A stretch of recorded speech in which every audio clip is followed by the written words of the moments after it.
नवीन घडामोडी पाहण्यासाठी आपल्या बारामती झटका या यूट्यूब चॅनलला सबस्क्राईब करा व बेल आयकॉन दाबा, म्हणजे ताज्या घडामोडी आपणापर्यंत पोहोचतील। भारतीय जनता पक्षाचे माढा लोकसभा मतदारसंघाचे प्रभारी ज्येष्ठ नेते संतोष अण्णा पाटील यांनी माढा लोकसभा मतदारसंघात निवडणुकीत महत्त्वाची भूमिका बजावली आहे।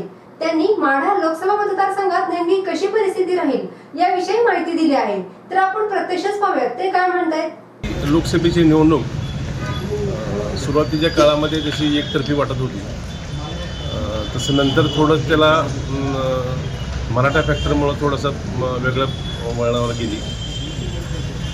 सोलापूर जिल्ह्यातील माढा, करमाळा आणि माळशिरस या 3 तालुक्यामध्ये मोहिते पाटलाला थोडंसं मतदान आगाऊचं झालेलं आहे असं जाणवत आहे। परंतु सांगोला आणि मान, फलटण, दैवडी ह्या भागामध्ये रणजित निंबाळकरांना मतदान चांगल्या पद्धतीने झालं आहे। निश्चित ह्यावेळेस जरी मोहिते पाटील आमच्यासोबत नसतील तरीसुद्धा ह्यावेळेस भाजपचा उमेदवार या ठिकाणी मोठ्या मताधिक्याने निवडून येणार आहे। नाही, मागच्या वेळेस 1 लाखापेक्षा माळशिरस तालुक्यातून मागच्या वेळेस जो लीड मिळाला होता, माळशिरस तालुक्यामधला भाजपचा पारंपरिक वोटर जो होता, धनगर समाज आणि इतर समाज, मोहिते पाटील विरोधक आणि मोहिते पाटील असा एकत्र मिळून तो 1 लाखाचा मताधिक्य मिळालं होतं। ह्यावेळेस आम्ही निश्चित आम्हाला यश मिळालं आहे की जो भाजपचा पारंपरिक मतदार आहे तो आम्ही इंटॅक्ट ठेवला आहे आणि मोहिते पाटलाच्या मतामध्ये आम्हाला मतं जास्त मिळालेत।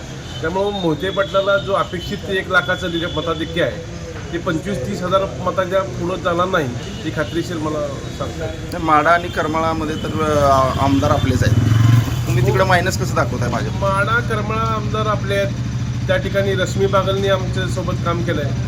तरीसुद्धा मराठा फॅक्टरचा जो आहे, जरांगे फॅक्टर, निवडणुकीमध्ये जरांगेची लोक आणि स्वतः जरांगे रात्री मराठ्याच्या काय गावामध्ये येणे, मराठ्या लोकांना सांगणे, प्रभावित करणे आणि जरांगे पडले ह्यावेळेस उघडं पडले।